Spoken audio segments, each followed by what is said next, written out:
Bismillahirrahmanirrahim. Assalamualaikum warahmatullahi wabarakatuh. Alhamdulillahirabbil alamin. Puji syukur kehadirat Allah SWT. Pada sore ini kita bisa bersilaturahmi untuk belajar bagaimana nenek moyang kita masa lalu berusaha menyebarkan ajaran-ajaran Islam dengan melalui budaya yang ada dalam masyarakat kita sebelumnya. Bapak Ibu, saudara-saudara yang kami hormati, buku ini sebenarnya sudah cukup lama ya. Tapi kemarin ketemu Mas Yasir untuk dicetak kembali. Buku ini merupakan penelitian naskah saya, naskah di Keraton Yogyakarta. Kebetulan naskah ini merupakan naskah tunggal. Biasanya kalau naskah yang bagus itu jumlahnya banyak. Karena banyak yang berminat untuk membaca, untuk memahami yang berguna bagi kehidupan masyarakat.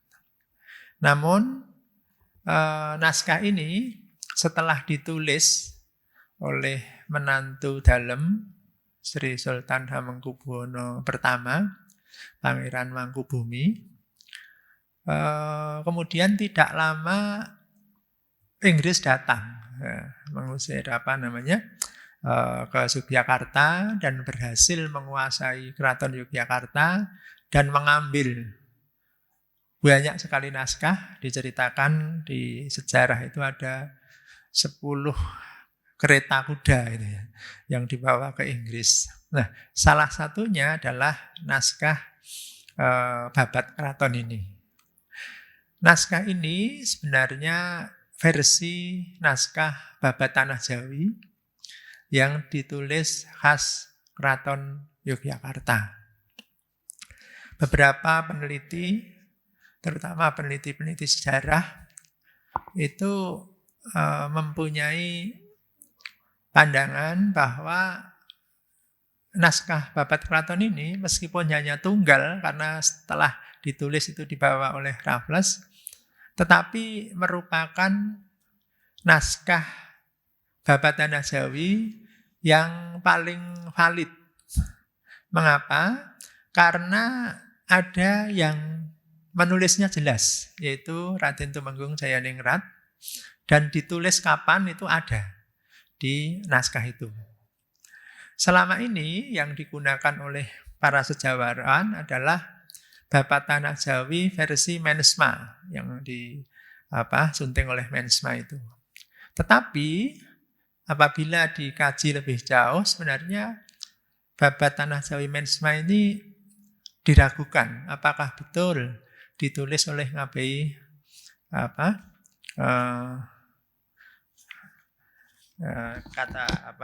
berapa ahli itu bahwa ditulis oleh Ngabei Kerdadiningrat. Tapi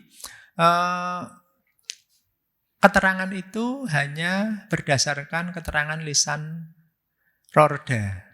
Sementara di naskah itu sendiri, di Babat Mensma itu tertulis Dor Winter, oleh Winter, sehingga diragukan apakah betul ditulis oleh penulis yang sesungguhnya. Oleh karena itu naskah ini dianggap sebagai naskah yang paling layak digunakan sebagai sumber sejarah. Paling tidak itu pernyataan dari Wycliffe sendiri. Nah, menariknya menurut saya, di samping tunggal dan kemudian dibawa oleh Raffles, karena menurut Raffles itu naskah yang cukup bagus untuk melihat bagaimana pemikiran orang Jawa, terutama pada masa Hamengkubuwono yang pertama. Naskah ini ditulis pada tahun 1700 tahun Jawa atau 1777 Masehi. Orang Jawa biasanya memulai sesuatu yang baru itu setelah 3 tahun. Itu ada ritus kalau orang Jawa sekarang ini ada nyewu itu ya. Jadi sesuatu yang baru itu biasanya dilakukan kembali setelah 3 tahun, setelah selesai. Kalau dalam orang Jawa itu tradisi dalam orang meninggal itu sudah selesai. Nah, ini juga terjadi pada tahun-tahun sebelumnya. Baik pada masa berdirinya Keraton Yogyakarta ini, kemudian menulis naskah itu, maupun pada masa sebelumnya, yaitu ketika Mataram itu pecah menjadi Mataram dan Kartosuro pada masa Amangkurat II dan Pakubuwono I, juga tahun 1603 dan sebagainya. Nah, oleh karena itu sebenarnya naskah ini juga merupakan upaya bagaimana Hamengkubuwono pertama itu ingin membangun kerajaan yang baru saja didirikan menjadi kerajaan yang lebih baik lagi. Salah satu ritualnya adalah menulis babat ini. Salah satu yang menarik, yang pertama menarik saya adalah ketika babat ini mengatakan bahwa raja di Jawa itu adalah anak dari Bathara Guru yang namanya Wisnu ya, Wisnu. Nah, mungkin ini terjadi karena selama ini orang-orang Jawa sebelumnya itu masih berlaku pemikiran, keyakinan bahwa Wisnu itu adalah dewa yang menyelamatkan, dewa yang memberi kepada keselamatan bagi manusia.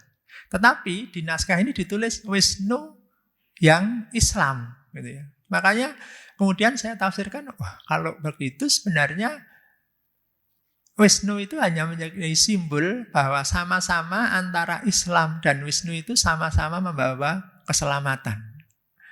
Mungkin nanti berbeda pandangannya dengan Mas Yasir itu ya. Kalau Mas Yasir menelitinya lebih banyak di masyarakat pedesaan.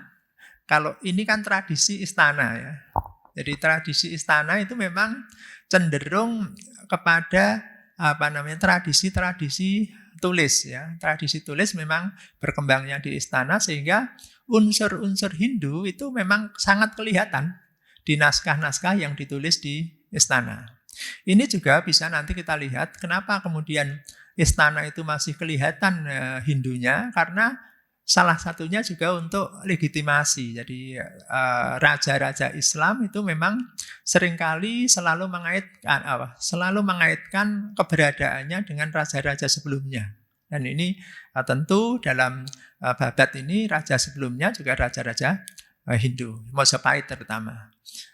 Demikian juga Demak saya kira juga tidak bisa dilepaskan dari itu. Makanya keyakinan terhadap Wisnu ini kemudian menurut bacaan saya terhadap naskah ini, karena untuk memberikan pandangan bahwa Islam itu membawa keselamatan sebagaimana pada masa lalu yang terjadi pada Wisnu.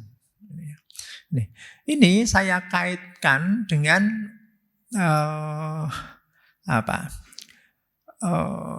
artefak.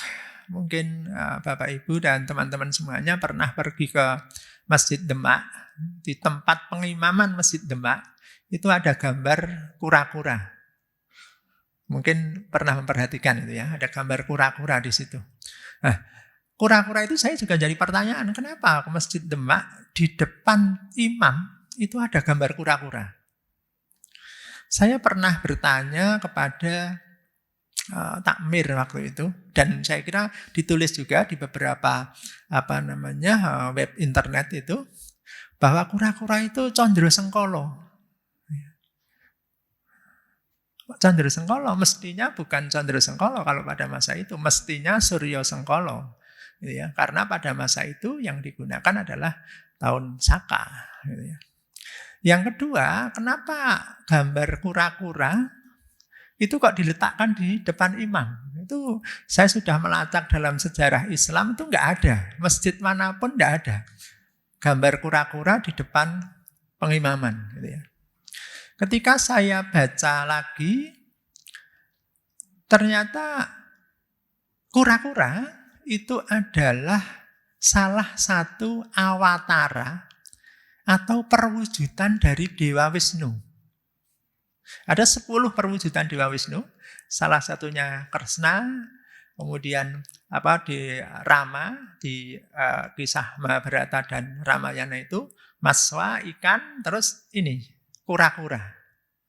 Nah, pikiran saya terus berkembang, apakah ini karena sama dengan yang ditulis oleh Hamengkubuwono, bahwa kura-kura atau perwujudan dari Wisnu itu penyelamat dunia. Makanya kemudian ditempatkan di sana agar orang-orang yang masih percaya dengan itu datang ke Masjid Demak untuk mendapatkan keselamatan dalam hidupnya. Gitu ya. Nah ini kemudian saya baca apakah ada naskah-naskah yang terkait dengan kura-kura ini. Ternyata di Hindu memang ada. Ada kitab namanya Samudra Mantana. Saya pernah belajar di Prof. Mulder waktu itu. Menerangkan bahwa dunia ini akan hancur. Karena manusia sudah tidak berbuat tidak baik lagi. Oleh karena itu, Dewa Siwa dalam tradisi Hindu ini akan menghukum dunia ini untuk dihancurkan. Tetapi banyak dewa tidak setuju. Manusia masih bisa diperbaiki. Dalam kitab Samudra Mantana itu. Maka kemudian Siwa bilang, kalau gitu kamu harus nyari air amerta. Air amerta itu memang air sucinya orang Hindu. Di mana itu? Silakan cari sendiri. Nah, kemudian Wisnu itu berusaha mencari dan menemukan di dasar samudra susu itu. Maka kemudian dibor samudra susu itu, tetapi Gunung Mahameru, gunung sucinya orang Hindu itu tenggelam. Tiba-tiba muncul kura-kura yang melandasi gunung itu terus berputar. Ini dalam kitab Samudra Mantana. Makanya kura-kura yang melandasi gunung Mahameru itulah yang dalam tradisi Hindu kemudian menyelamatkan dunia. Saya berpikir apakah ini tradisi ini muncul karena para wali dulu agak sulit mengumpulkan orang Hindu gitu ya. Sehingga dengan gambar kura-kura di Masjid Demak itu membuat orang untuk datang. Gitu ya. Ini interpretasi saya. Karena dari sisi Condro Sengkolo tidak tepat menurut saya. Suryo Sengkolo mestinya. Terus yang kedua ya tadi, apakah orang tidak akan mempunyai pikiran yang macam-macam ketika depannya ada gambar kura-kura gitu ya. Wong tidak ada gambar kura-kuranya aja pikirannya melayang-layang gitu ya. Nah, ini analisis saya sementara ini ya. Itu sehingga wajar kalau kemudian Sri Sultan Hamengkubuwono memunculkan tokoh Wisnu itu dalam babat keraton ini. Meskipun seringkali Pak Mangasin itu mengatakan Wisnu ki wis NU Mas gitu ya. Itu guyonan aja. Gitu ya. Nah ini kemudian kenapa saya tertarik untuk itu. Nah, di samping itu ternyata dalam naskah ini juga banyak sekali hal-hal yang terkait dengan bagaimana Islam itu kemudian diwujudkan dalam cerita-cerita dalam babat Tanah Jawi itu. Misalnya saya melihat cerita-cerita terutama raja-raja yang terkenal yang memberikan pengaruh besar dalam sejarah Jawa itu dalam penyebaran Islam itu selalu mengalami pola-pola yang sama. Saya lihat bagaimana sejarahnya Dewa Wisnu, saya lihat sejarahnya Raden Patah, saya lihat sejarahnya Sultan Hadiwijoyo, saya lihat sejarahnya Panembahan Senopati, sampai Hamengkubuwono pertama, itu memiliki sejarah yang hampir sama. Yang pertama, semua raja-raja itu Islam. Kayak Wisnu itu juga Islam, Raden Fatah juga Islam, semuanya Islam. Yang kedua, raja-raja calon raja itu semuanya pernah berbuat tidak baik. Pernah menggunakan nafsunya yang besar untuk memenuhi kebutuhan-kebutuhan duniawi. Wisnu juga begitu. Ketika melihat seorang perempuan yang cantik, kemudian terpesona, kemudian terjadi hal yang tidak baik. Demikian juga yang lain. Raden Patah punya nafsu untuk menjadi raja, mengalahkan Prabu Brawijaya pertamanya. Kemudian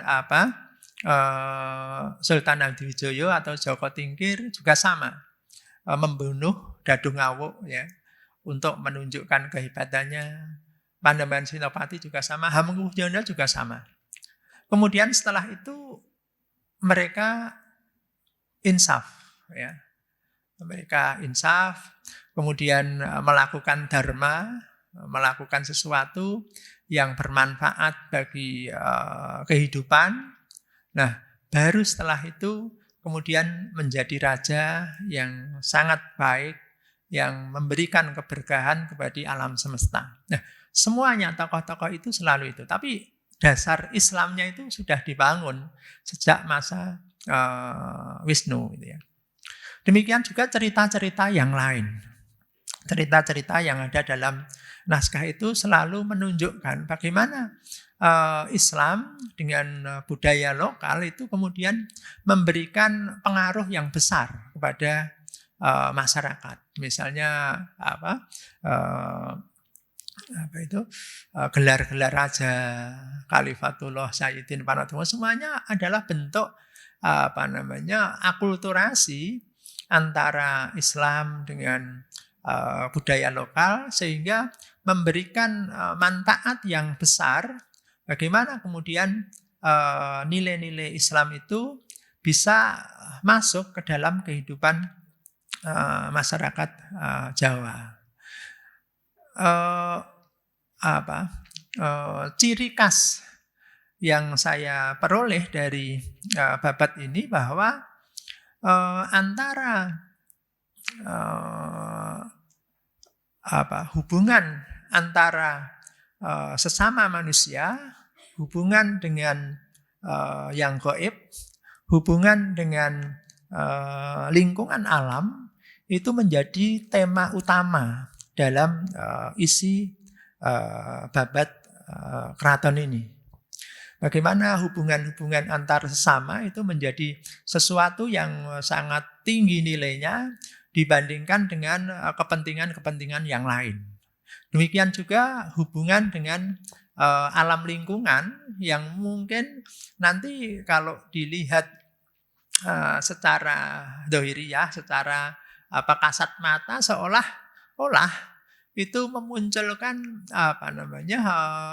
pemahaman yang menyimpang. Misalnya kepada Laut Selatan, kita harus baik dengan Laut Selatan, tapi kemudian di situ kadang dimunculkan dengan sosok-sosok makhluk gaib yang mungkin Nyai Roro Kidul, penunggu Gunung Merapi. Tetapi orang Jawa kan seringkali menggunakan simbol-simbol itu. Sementara dalam pikiran yang rasional kadang-kadang menjadi tidak sesuai dengan nilai-nilai Islam itu sendiri.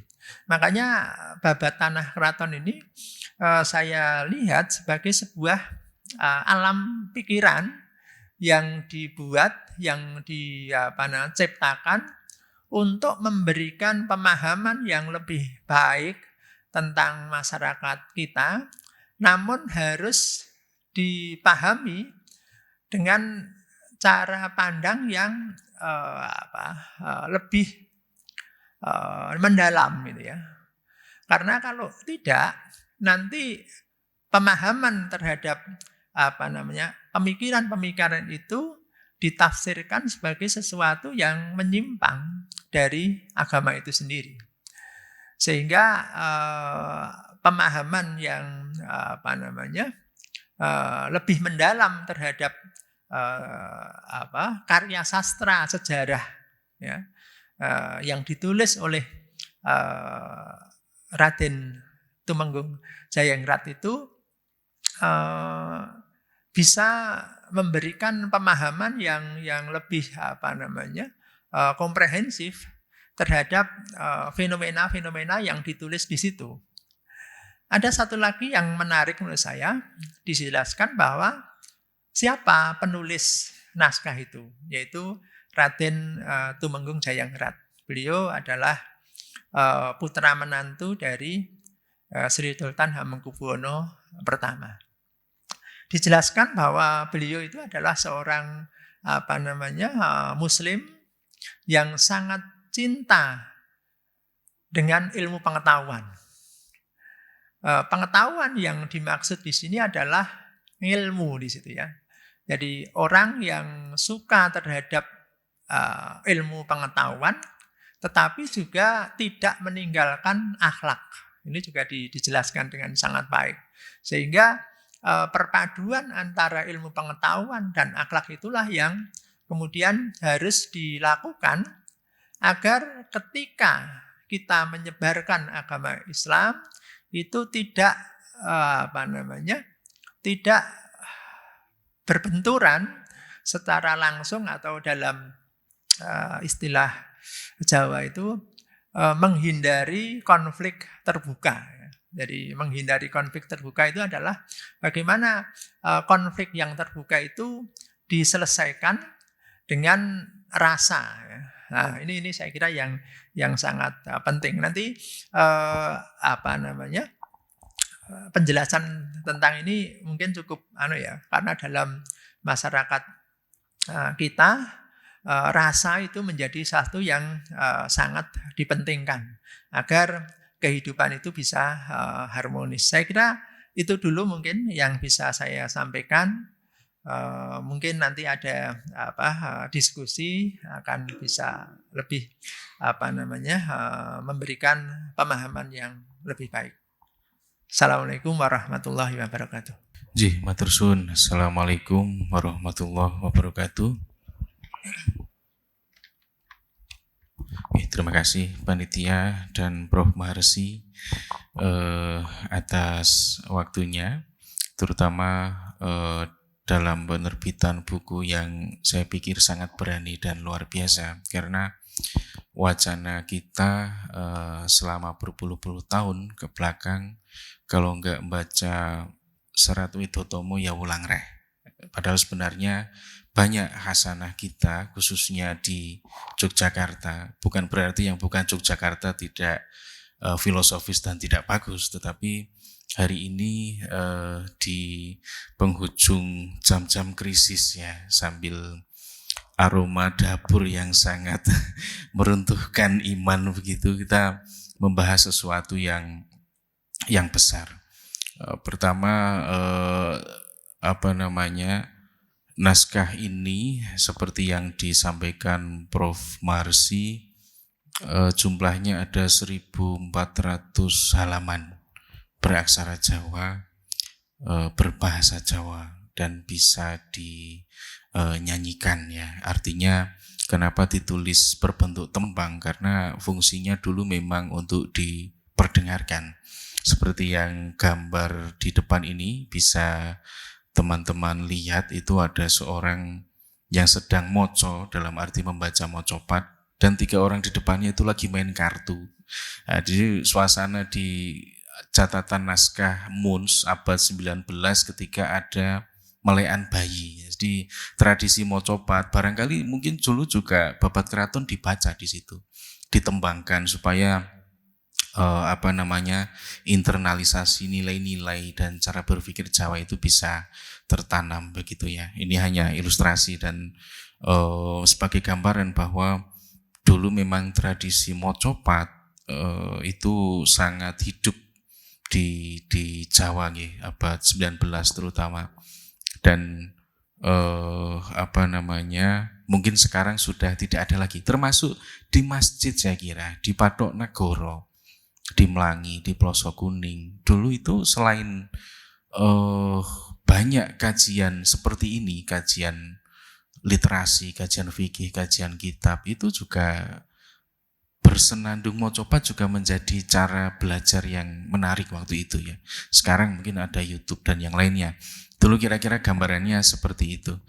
Nah, ini kenapa Babat Keraton sebagai sangkan? Saya mau pakai istilah epistemologis, kayaknya terlalu mengantuk ya. Bahwa sangkan itu ya maksud saya juga bagaimana cara kita memahami dunia. Nah, itu yang kira-kira ada di dalam Babat Keraton. Karena membaca buku ini waktu 2 atau 3 hari yang lalu ya Mas ya dikasih, saya itu deg-degan. Pertama karena penulisnya Prof. Mahresi, beliau guru saya, kayaknya nggak bagus juga kalau seorang murid nge-review gurunya itu agak agak suul adab ya, semoga enggak gitu. Dan yang kedua, Babat Keraton yang saya tahu itu jumlahnya 1.400 halaman. Ini kalau 3 hari ini nggak tidur pun nggak selesai. Tapi ternyata kemasan bukunya dibuat lebih relatif ringan. Begitu menjadi 190-an page kalau nggak salah. Jadi insya Allah saya sudah membaca semuanya. Ya nanti yang saya sampaikan mungkin hanya sedikit melengkapi, dan saya sore ini memerankan diri sebagai provokator aja, bukan kritikus buku, karena selama ini saya pun dan beberapa teman yang mungkin hadir di sini, pembelajar filologi Jawa, itu mungkin asing dengan Babat Keraton, dengan Babat Sangkolo, dengan Sewoko, dengan Sandi Sastro, dengan Babat Sagunging Poro Ratu yang ditulis oleh Mas Cokrowijoyo ya 10 tahun setelah Jakarta berdiri. Karena wacana kita tentang Jawa kebanyakan memang lebih sering membahas tentang serat-serat lain yang mungkin sudah banyak terjemahannya, banyak kajiannya juga. Dan Prof. Mahresi tadi beliau cerita bahwa selama disertasi menyelesaikan Babat Keraton itu kurang lebih menghabiskan waktu 3 tahun Prof. untuk menerjemahkan. Itu pun ancang-ancang sebelum kuliah beliau sudah menerjemahkan ya.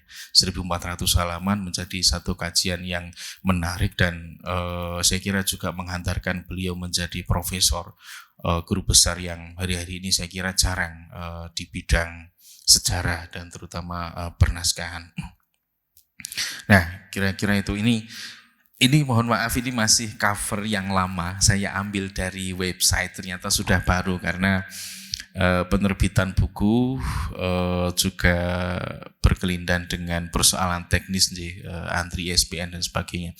Tapi yang ingin saya tekankan sebelum membahas sedikit tentang Babat Keraton dan buku ini, saya sebagai murid Jawa begitu ya, itu cukup gelisah dengan wacana budaya dan keagamaan kita hari-hari ini yang mungkin juga hasil konstruksi film-film tahun 90-an ya. Masa kecil saya dulu, ketika puasa begini pasti ada film Susana.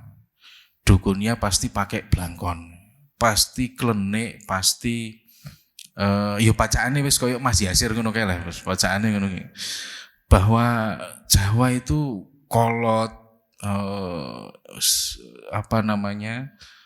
konservatif segala macam.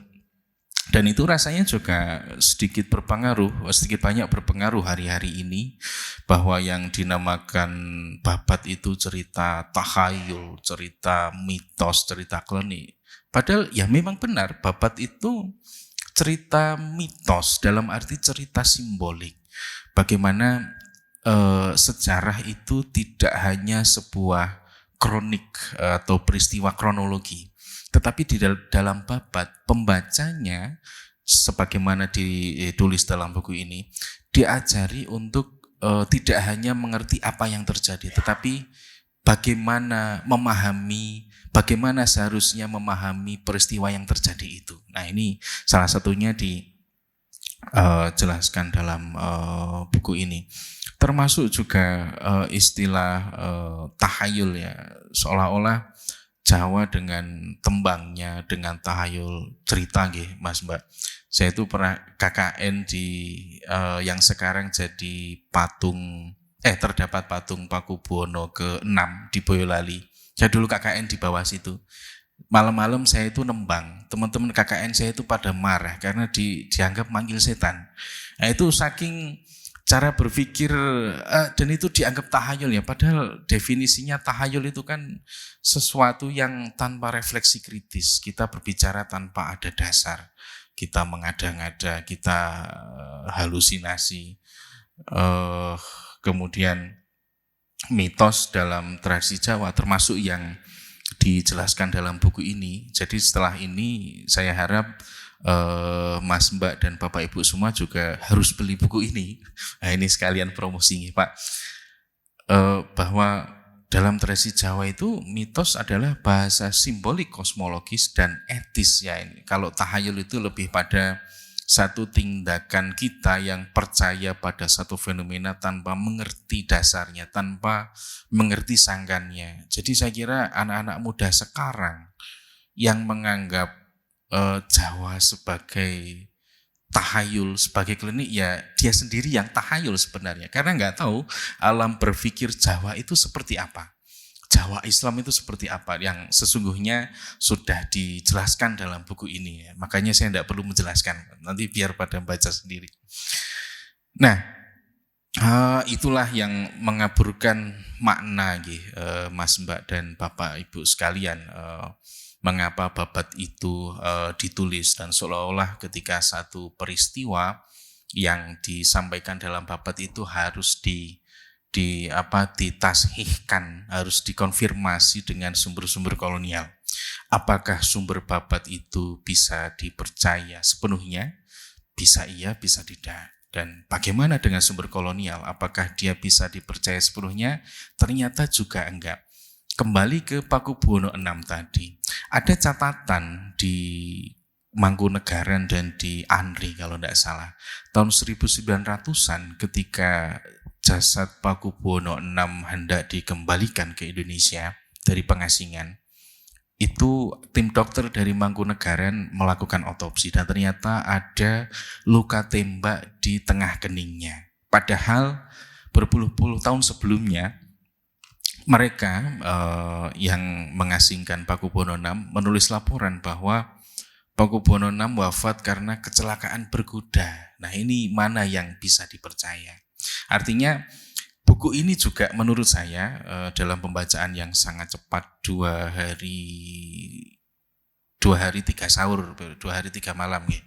Itu Prof. Marisi ingin menunjukkan bahwa ini loh cara membaca babat itu. Ini loh cara memperlakukan sumber-sumber yang harus diperlakukan sesuai karakteristiknya.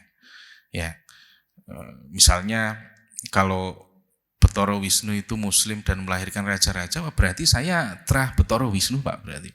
Kemudian ada babat Sangkolo lain itu raja-raja juga keturunan Semar seperti itu. Nah, itu kalau diterima mentah-mentah artinya untuk membaca itu memerlukan metodologi tersendiri. Bukan berarti ini semacam anakronisme, tetapi begitulah ekspresi sastra Jawa yang mungkin bagi orang sekarang rumit, tetapi secara konvensi sastra dia memang harus ditulis serba puitik guru lagunya atau bunyi akhirannya harus disiplin, kemudian guru wilayangannya, jumlah suku katanya terhitung, terukur, kemudian guru gotronya, jumlah tiap barisnya berbeda menurut jenis metrumnya, dan ini bisa dinyanyikan. Jadi 1400 halaman babat keraton itu isinya puisi semua. Ya, bukan bermaksud membandingkan. Kalau Sapardi Djoko Damono mungkin buku puisinya hanya berapa ratus halaman, tapi orang-orang dulu hampir seluruh babat saya kira itu sangat sedikit yang ditulis di bawah 500 halaman. Nah, kita lanjut aja, ini udah basa-basinya udah banyak, bentar lagi buka.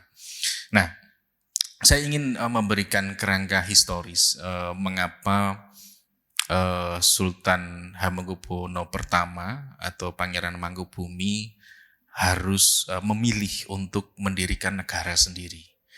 Apakah dia memberontak atau berkhianat? Saya lebih suka menggunakan istilah melawan begitu ya. Karena dalam babat keraton, dalam babat sultanan lebih mudah ditulis oleh Sultan kedua.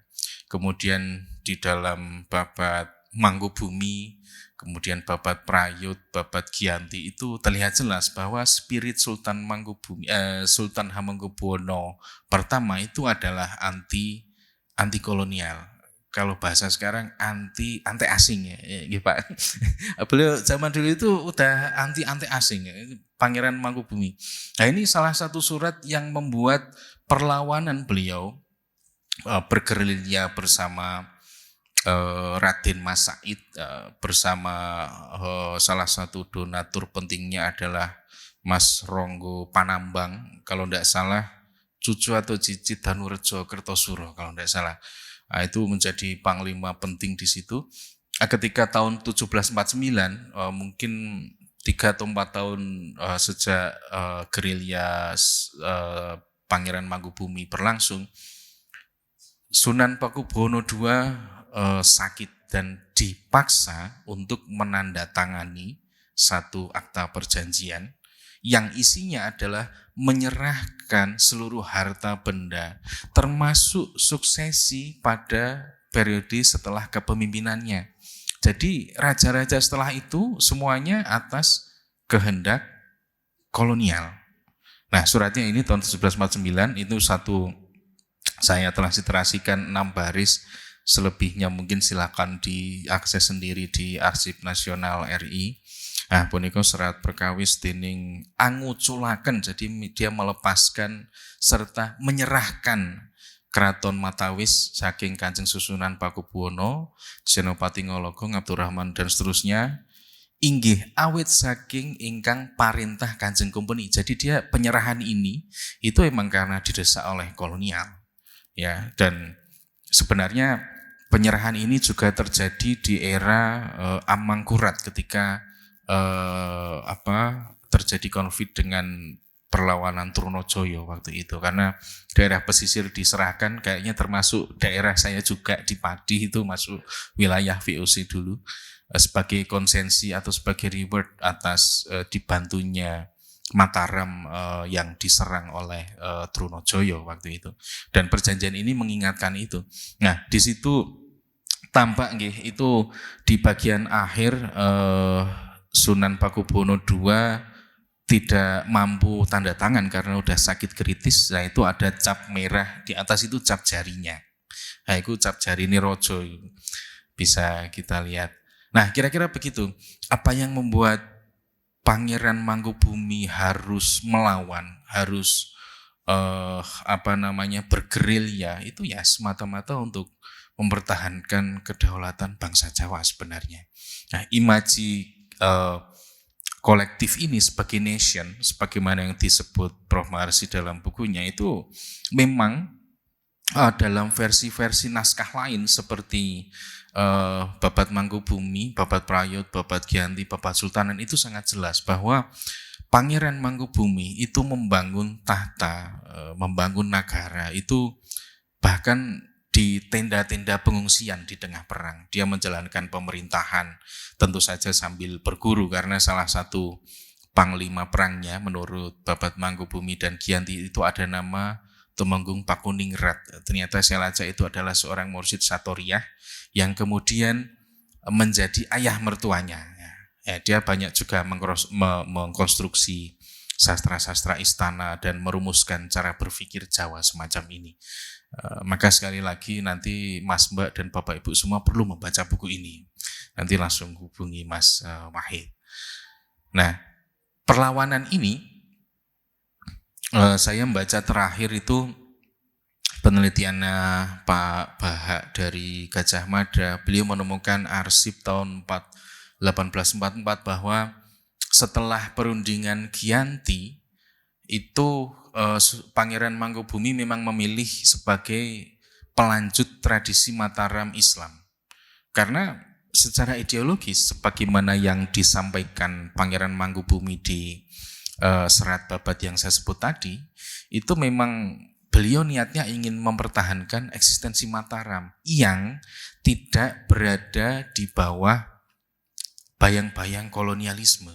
Artinya ketika beliau memilih ke Jogja, ke asal daerah yang tidak jauh dari kota gede dan pleret, beliau ingin menapak tilas, menyambung secara kosmologis dan melanjutkan tatanan Mataram Islam itu. Akhirnya secara simbolik barangkali beliau juga menolak konsensi-konsensi atau kesepakatan-kesepakatan saudaranya Pakubuwono III dan sebelum-sebelumnya terhadap VOC.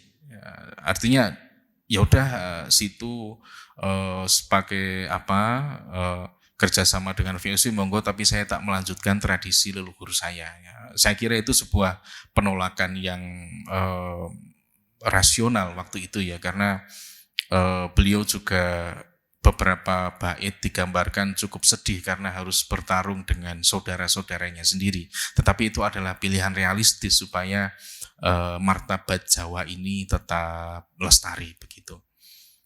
Kemudian ini tampilan babat keraton yang tahun 1812 itu seperti kata Prof. Marsi tadi dirampas begitu ya. Dan ini ada catatan dari pemiliknya, dari Raffles, dia membeli dari Crawford tahun 1812 dan dia bilang di situ serat Jawa yang ditemukan di keraton, dia bilang ditemukan padahal ini dicuri. Ya meskipun tidak semua ratusan naskah yang sekarang di British itu dicuri, tetapi Crawford sebagai residen Yogyakarta waktu itu juga memesan kepada juru-juru tulis, misalnya kepada Setrowijoyo, kepada Atmawinoto, kepada Wongso Yudo, ini cukup produktif. Itu juga masuk dalam koleksi British. Juga kisah legendaris tentang dinasti yang sedang berkuasa. Jadi dianggapnya kisah legendaris karena bagi beliau dulu kisah-kisah seperti dewa-dewa itu ya legenda saja.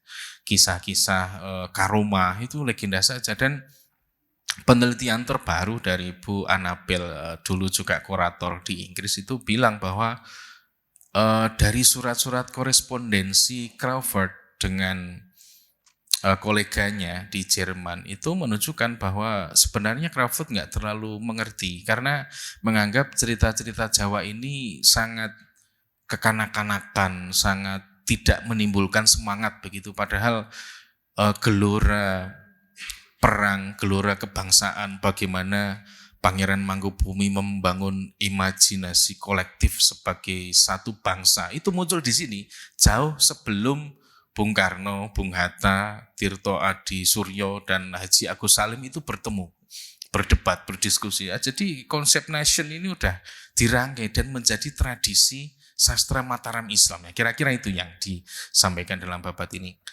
Dan kalau mungkin perlu diketahui bahwa koleksi Crawford sebanyak 136 naskah Jawa pada tahun 1842 itu ditawarkan ke British Museum dengan harga 560-an pound sterling. Kalau dikonversi dengan kurs emas hari ini kira-kira 4 miliar. Itu pun orang-orang British waktu itu menganggap karya ini enggak terlalu menarik karena waktu itu kan 1840 hanya terpaut berapa puluhan tahun ya. Mungkin kalau sekarang harganya bisa lebih mahal. Nah misalnya tadi persoalan bagaimana kita mempercayai sumber sejarah nih, maaf loncat-loncat. Di sini tertulis bahwa History of Java found in the Kraton containing the red and fabulous containing ditemukan. Ini kan nggak benar karena catatan yang lain mengkonfirmasi bahwa setelah perang Sepei ketika Jawa ditundukkan, ditaklukkan, mereka merampas. Jadi ini bukan karya yang ditemukan tetapi memang dirampas. Jadi apakah sumber kolonial sepenuhnya bisa dipercaya? Ternyata kan enggak juga. Apalagi catatan tadi ya tentang kematian Pakubuwono VI. Jadi memang saya sangat antusias terhadap buku baru ini, bahwa ini loh caranya kita membaca Babat. Bahwa misalnya, ini saya ceritakan lagi ini, dulu saya sering debat sama teman saya, bahwa loh kok versi Aji Soko di Keraton Jogja itu, Aji Soko kok berguru ke Nabi Muhammad.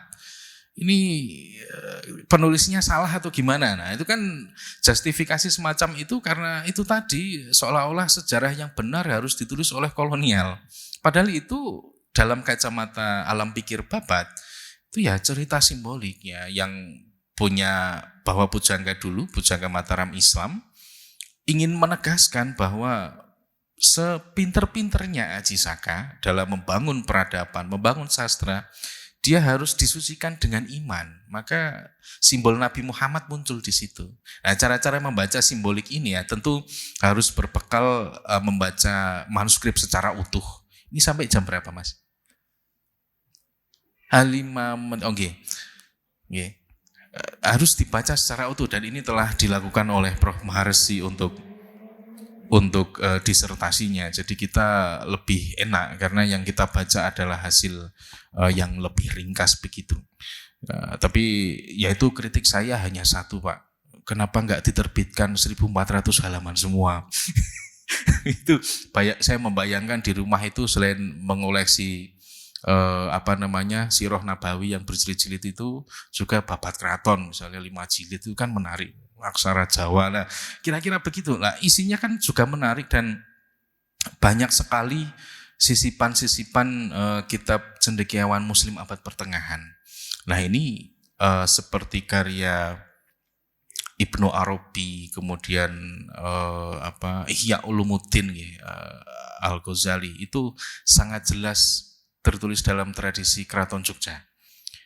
Kalau versi Babat Keraton saya lihat secara tersirat. Kalau di versi Serat Sorosilah sebenarnya sama, cerita Nabi Adam sampai raja-raja sekarang. Itu sangat jelas di situ tertulis ngutip dari Ihya Ulumuddin ketika menjelaskan babak Nabi Adam ketika masih di surga dan diturunkan ke bumi, ketika mereka harus mendapat perintah sholat dan ada alasan mengapa ketika wudhu tangan mereka harus dibasuh. Karena menurut Ihya itu sebagai sarana upaya menyucikan tangan beliau-beliau itu karena telah pernah menyentuh buah kuldi. Nah, itu sangat jelas ditulis saking Ihya Ulumuddin. Ulumuddin ya, bukan Ulumuddin, itu hanya persoalan ejaan. Maksudnya sama, itu di naskah. Kalau nggak salah di jatah saya waktu menerjemahkan kemarin di Keraton di Serat Sorosilah kalau nggak salah. Di situ sangat jelas. Nah, artinya yang itu naskah abad 19 ya, artinya masih terhubung dengan cerita-cerita di era sebelum naskah-naskah ini dirampas ya. Karena konstruksi sastra keraton hari ini itu kan selain bermodal ingatan masa lalu dan kitab-kitab yang disembunyikan, juga Sultan ke-5 terutama itu bekerja keras untuk menyusun kembali epistemologi Jawa, epistemologi Mataram dari sastra-sastra itu. Nah, ini mungkin terakhir saya coba membahas kolofon akhir atau bagian penanggalan penulisan ini. Di situ tertulis yang sisi kiri nggih, tahun B angkane winulis sebenarnya dinulis Sengkanlaniro Catur Musno Pandito Jagate. Teks selanjutnya silakan nanti coba dicek di Sastra ORC atau bukunya Prof. Maharsi. Tapi bahwa Babat itu ternyata tidak sekedar persoalan literasi dan terjemahan, tetapi juga banyak unsur-unsur simbolik yang begitu kaya ya di dalam Babat. Misalnya sengkalan ini. Sengkalan adalah satu cara penanggalan khas Jawa. Dia sebenarnya tradisi sejak lampau, sejak Hindu-Buddha juga sudah ada. Dan itu selain mempunyai makna angka tahun, karena catur ini mengandung angka 4, musno itu 0, pandito itu 7, jagati atau jagat itu 1, kemudian harus ditambah 73 untuk menjadi tahun Masehi. Nah, satu kalimat sengkalan itu juga mempunyai makna asosiatif yang saya kira juga mengkerangkai secara ideologis apa maksud dan tujuan penulisan babat itu. Nah, Catur Musno Pandito Jagati menurut penafsiran saya dan juga hasil pembacaan dari babat-babat lain yang sezaman, Catur Musno ini maksudnya adalah ajaran 4 yang selalu dilestarikan oleh para wali, dan ini juga disebut di saya kutip di sini ya, di pada bait keempat dan seterusnya, bahwa catur itu ajaran, ada yang bilang dia adalah tingkatan syariat, tarekat, hakikat, ma'rifat. Ada yang bilang misalnya dalam Wedotomo itu catur rogo, catur sukmo dan seterusnya. Tapi dalam catur ini saya kira dalam konteksnya itu sebenarnya sama, tapi spesifik adalah mengekang hawa nafsu yang 4 itu. Dan uniknya tradisi Islam di Yogyakarta, dia tidak mengendalikan hawa nafsu tetapi memusnahkannya. Nah, ini mungkin kapan-kapan perlu dibahas khusus ya, karena ini sangat lekat dengan ajaran-ajaran Akbarian seperti yang dirintis oleh Ibnu Arabi dan dikembangkan murid-muridnya seperti Sadruddin Al-Qunawi misalnya. Dan ini banyak menginspirasi karya-karya di Jawa, khususnya Mataram Islam Yogyakarta. Dan Catur Musna ini maksudnya ketika 4 hawa nafsu itu yang intinya adalah menjadi insan kamil, manunggaling kawula Gusti atau pamering kawula Gusti, Pandito Jagati maksudnya adalah si guru raja ini, seorang resi, seorang raja, pandito ini akan bisa memimpin jagat. Seperti pada kolofon awal yang Wiku nopo Pak tadi, ya, bahwa Pangeran Mangkubumi dicitrakan sebagai satu cahaya yang menerangi dunia, dan ini maksudnya adalah kepada person Pangeran Mangkubumi itu.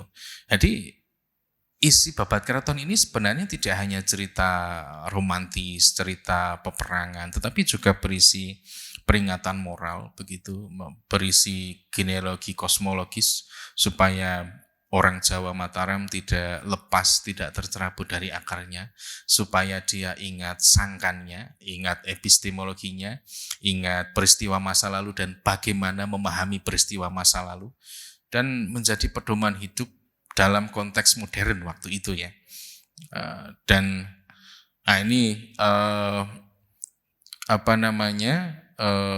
Saya kira kajian-kajian semacam ini penting untuk dimasifkan lagi. Bagaimana kita membaca babat, bagaimana tradisi merupakan sumber refleksi kritis ya, bukan hanya kelangan, tapi dia juga peta jalan.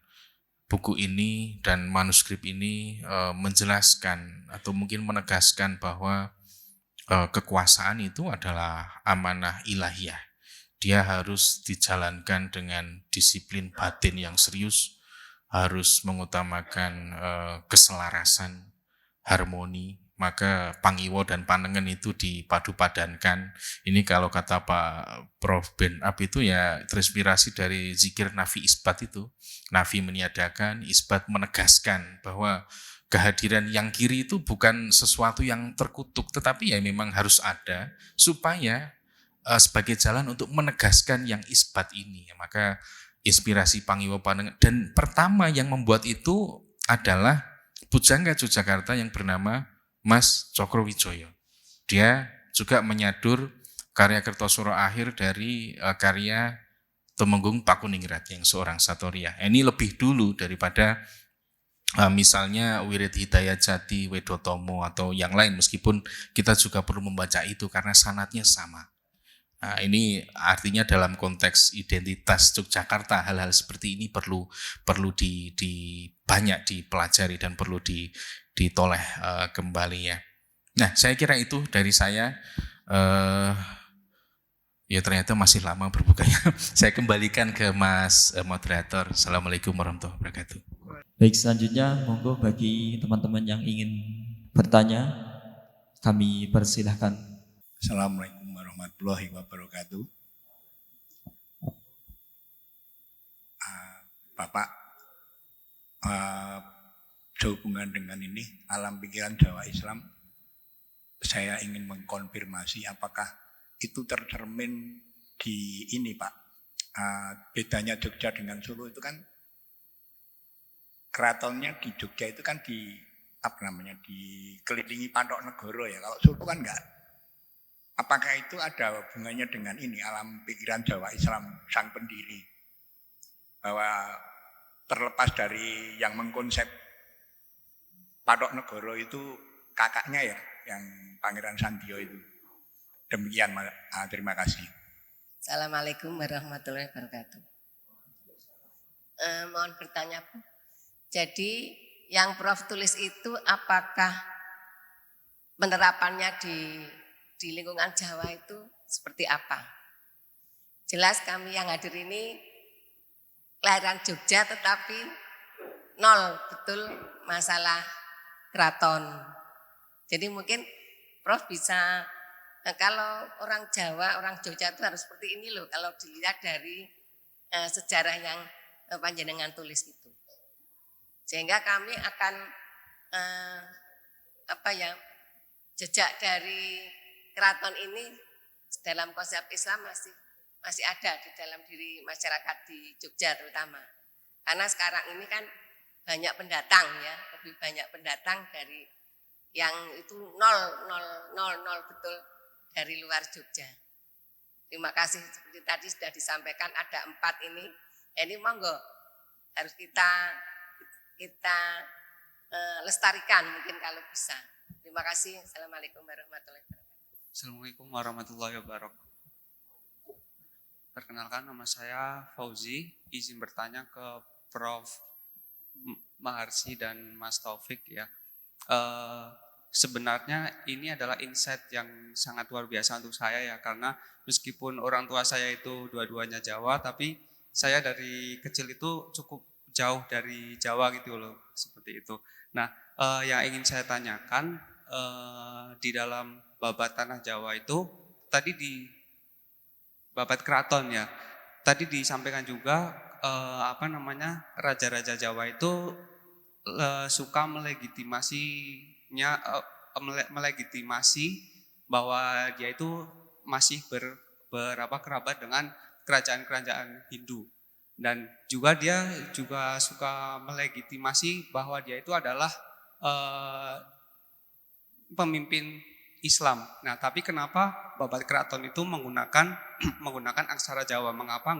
Mengapa tidak menggunakan aksara yang lebih tua, mungkin aksara Sangsekerta yang berkaitan erat dengan Hindu, ataupun menggunakan aksara huruf Arab. Terus yang kedua, saya sempat melihat satu konten ya yang mengatakan bahwa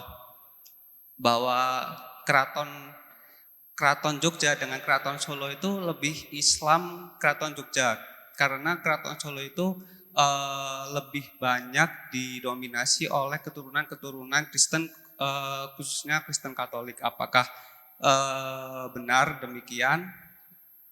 Sekian yang dapat saya tanyakan. Assalamualaikum warahmatullahi wabarakatuh. Saya nambahin dikit aja, karena ini bukunya Prof. Maharsi, jadi asumsinya pertanyaannya ke Prof. Maharsi. Oke, tadi coba saya rangkum nih Pak, dari yang pertama tadi, apakah itu yang membuat Keraton Jogja punya Patok Nagoro? Maaf, ya, saya kira sebenarnya pondasi etik religius antara Jogja Solo ini kan, kalau dari naskah, saya lihat dari naskah, itu sama-sama berpijak dari Mataram Islam. Cuman ketika ada kesepakatan Giyanti, Pangeran Mangkubumi memilih untuk melanjutkan tradisi Mataram Islam. Sementara di situ tertulis Solo lebih memilih pada modernisasi, begitu ya. Meskipun kedua hal itu juga sangat tipis batasnya ya. Sekarang juga modernisasi di Jogja juga luar biasa. Di Solo juga begitu. Nah, terkait dengan masjid ini memang,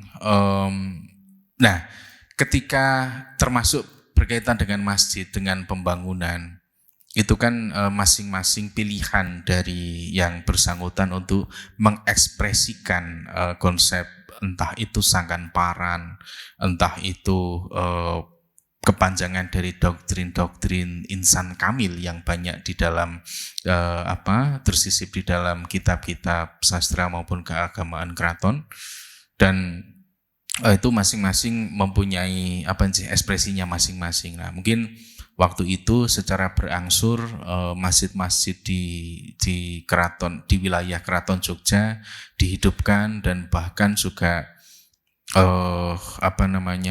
salah satu putri dalem Sultan kedua namanya Bendoro Raden Ayu Danukusumo itu juga mempunyai kitab-kitab semacam babat keraton ini, ya, yang beliau dekat dengan kiai-kiai di Melangi, dan keturunannya keluarga Danurejan juga dimakamkan di sana. Waktu itu masjid juga dihidupkan, tidak hanya khutbah Jumat dan pengajian ngaji Quran, tetapi juga ada kajian-kajian seperti ini melalui tembang, membaca Arba'in Nawawi yang ditembangkan, membaca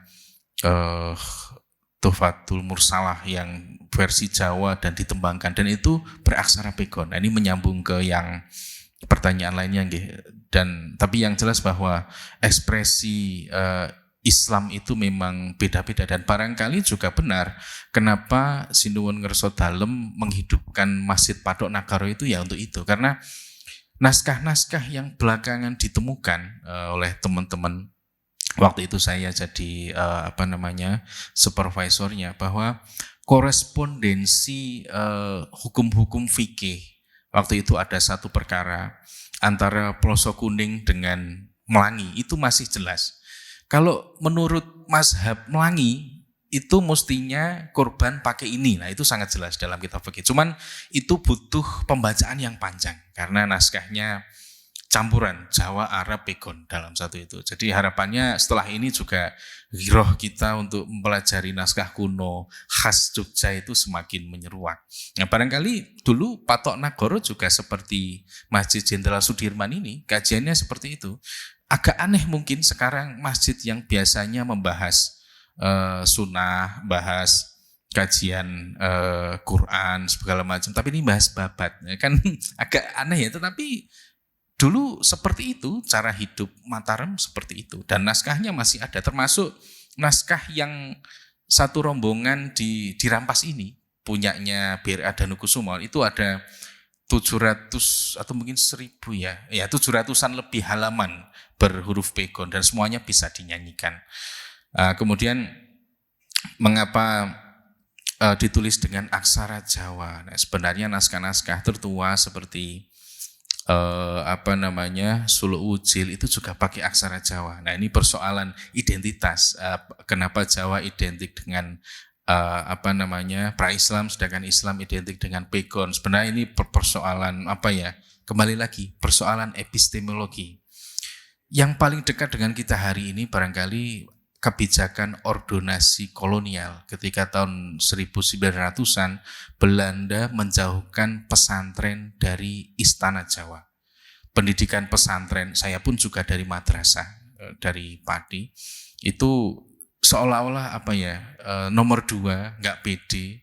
Padahal dulu apa yang dibaca di keraton ya sama kayak tadi, Ihya, Muharrar, Takrib, kemudian Arba'in Nawawi, itu sangat lekat, kuat mewarnai karya-karya sastra Yogyakarta khususnya periode awal. Jadi persoalan sejarah sebenarnya bahkan era Sultan kedua itu juga menggunakan huruf pegon dan Jawi sebagai aksara formal. Bahkan kajiannya dosen saya, Bu Arsanti, itu juga raja ataupun calon raja keluarga Dalem itu harus menguasai Jawa, Arab, dan pegon dan Jawi. Ya, ada. Saya dulu baca di perpustakaan Widyo ada keterangan bahwa salah satu pangeran di era Sultan periode awal, saya lupa, itu tidak jadi naik tahta karena dia tidak menguasai sastra Jawa. Apa yang dimaksud sastra Jawa? Ya Arab, ya Melayu, ya Pegon, ya, karena isinya memang konvergen dan vernakular seperti ini, seperti dalam Babat Keraton.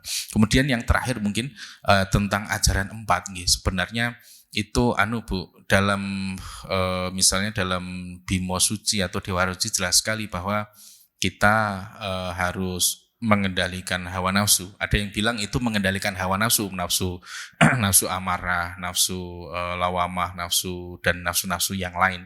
Karena untuk menjadi orang Mataram, untuk menjadi wong Mataram, untuk menjadi insan Mataram, itu syaratnya memang ditekankan kalau versi ini memusnahkan hawa nafsu. Karena bagi Mataram Islam mungkin ya, ini baru interpretasi yang sangat awal, bahwa gairah atau hasrat untuk hidup dan menjadi cahaya itu juga berasal dari Tuhan. Jadi semata-mata kita digerakkan. Kalau dalam tulisan-tulisannya misalnya Sadruddin Al-Qunawi yang membahas itu, termasuk menjadi khalifatullah itu juga menjadi penerus Nabi. Dia harus mempunyai syarat mengendalikan hawa nafsu atau mungkin memusnahkan hawa nafsu, sehingga visi-visi ilahiyah bisa termanifestasikan dalam tatanan sosial dan politik bernama kerajaan. Kenapa Jogja dan Sultan dianggap sebagai poros? Karena beliau yang sebagai wakil yang memegang tatanan, bukan sebagai pemilih. Dia adalah perantara. Syarat menjadi perantara itu ya harus selaras, harus harmoni, harus hamemayu hayuning buwono, seperti itu. Dan nuansa-nuansa ajaran 4 nafsu itu sangat kentara sekali, bahkan sampai abad 20 awal itu masih ada. Termasuk di sini tadi di Babat Keraton juga disebutkan bahwa ini ajaran dari para leluhur dan para wali. Memang kuncinya membangun peradaban Mataram yang bisa kita contoh ya, mengekang hawa nafsu supaya perbuatan kita, manifestasi perbuatan manusia di dunia itu selaras dengan prinsip-prinsip ketuhanan, yang mana ketika hal itu retak misalnya, ya kehidupan sosial budaya kita akan kacau. Kerusakan di mana-mana, banjir dan semacamnya. Saya kira itu, Prof. Maharsi. Terima kasih Ibu Bapak sekalian. Yang pertama saya menggarisbawahi saja apa yang disampaikan oleh Mas Taufik, bahwa sebenarnya antara Surakarta dan Yogyakarta itu memang sama-sama penerus Mataram. Memang Sri Sultan Hamengkubuwono pertama, Pangeran Mangkubumi, itu memang lebih menekankan kepada keislamannya. Makanya Masjid Patok Negoro itu karena difasilitasi dengan baik, sehingga muncul masjid-masjid itu dan mendapatkan legitimasi. Itu saya kira. Sebenarnya di Solo juga ada, tetapi mungkin perhatian dari keraton yang mungkin tidak sebesar yang ada di Yogyakarta. Ini bisa kita lihat juga dalam tradisi-tradisi. Saya pernah melakukan kajian terhadap tradisi-tradisi yang di Jogja dan di Solo. Itu memang yang di Solo masih banyak menggunakan tradisi-tradisi yang lama. Misalnya kalau kita perhatikan, misal upacara perkawinan itu di Solo itu ada cantang balung, yang di Jogja sudah tidak ada. Itu sebenarnya adalah pendeta Hindu yang menjadi panglima atau pemimpin dalam upacara itu. Itu masih ada di sana. Tetapi di sini sudah tidak ada misalnya. Ada cukup banyak yang lain terkait dengan itu. Ini juga saya temukan memang di Babat ini juga. Saya melihat tadi misalnya kenapa kok Islam gitu ya? Kenapa kok Wisnu itu kok Islam gitu ya? Ini kan sebenarnya untuk menunjukkan bahwa Islam itu sebenarnya sudah lama ada dalam masyarakat kita, dan ini menjadi bekal raja-raja pertama di tanah Jawa yang tadi ditulis itu Wisnu itu raja Islam pertama di tanah Jawa. Itu yang khas Yogyakarta, Pak. Itu yang saya baca di situ. Jadi penekanannya bahwa memang Hamengkubuwono I itu sebenarnya lebih menekankan itu. Itu juga didukung oleh yang tadi disampaikan Raden Mas Sandyo itu ya. Itu ya juga mendukung terhadap itu. Terus yang kedua, apa yang kita bisa lakukan terhadap ini? Ini memang jadi problem kita semua ya. Hampir semua masyarakat kita itu terus apa yang kita lakukan? Memang budaya itu adalah sesuatu yang kontinu ya. Budaya itu tidak putus begitu saja. Ada kontinuitas dalam kebudayaan itu. Tetapi yang terjadi sekarang ini adalah kita lupa belajar budaya masa lalu gitu ya. Tadi yang saya katakan bahwa masyarakat kita itu memang budayanya dibentuk oleh lingkungan. Dulu masyarakat kita itu harus diakui masyarakat yang kaya. Tetapi dalam perkembangannya, seiring dengan berkurangnya sumber daya alam di masyarakat kita, sehingga ada perubahan cara hidup kita karena pengaruh dari luar. Sehingga ciri khas budaya kita, yaitu yang tadi disebut juga oleh Mas Taufik, terkait dengan rukun. Itu kemudian bergeser ya. Rukun itu apa? Rukun itu seperti tadi saya katakan, menjaga hubungan baik dengan sesama, dengan lingkungan, dengan yang gaib. Sebenarnya budaya kita itu lebih mengutamakan kerukunan itu, toleransi itu. Nah, tetapi sekarang ini yang terjadi adalah kita pengaruh budaya individual. Ini yang kemudian menyebabkan kenapa kemudian budaya kita itu tidak dilakukan sebagaimana budaya-budaya kita sebelumnya. Karena kita kemudian tidak lupa tentang itu. Misalnya kalau dulu kita itu kalau diinjak diinjak orang ketika naik bis, itu kita mengatakan nyuwun ngapunten gitu ya. Mohon maaf.